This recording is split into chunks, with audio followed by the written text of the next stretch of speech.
Let's take a few minutes just to think about the interview structure. I'm not a great big fan of structure.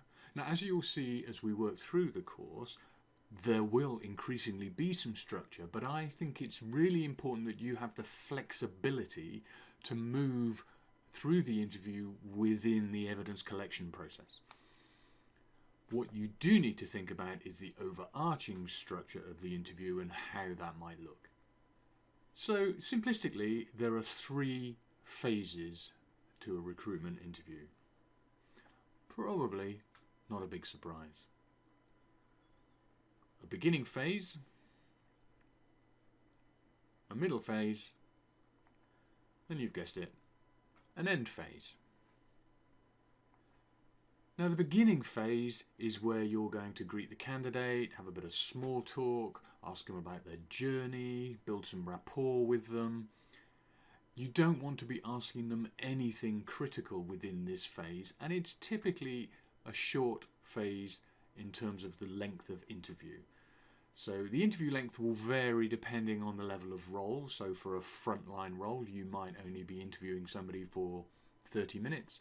For a senior management role, you might be interviewing somebody for 2 or 3 hours. In either case, the beginning section would just be a small section of that. So in a 30-minute interview, this would probably be no more than 3 or 4 minutes. What is really important in this phase is that you are talking no more than around 40% of the time and the candidate 60% of the time.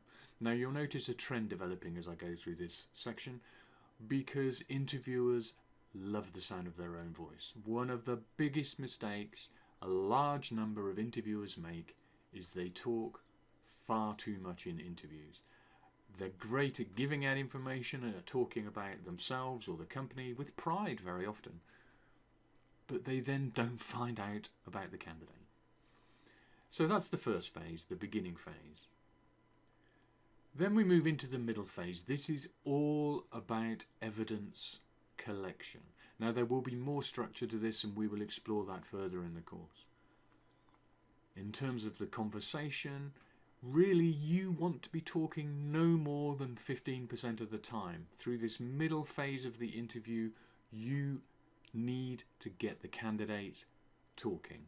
Your job is to ask great quality questions, focused questions, and then listen to what they say and gather the evidence you need to make a decision. The middle section of the interview is going to be by far the largest chunk of the interview. So this is likely to be 80% of the time, if not more. Finally, the end section.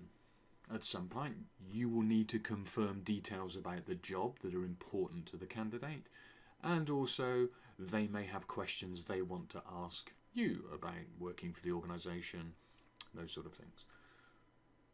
Typically, you will talk more in this section because it is focused on the organisation.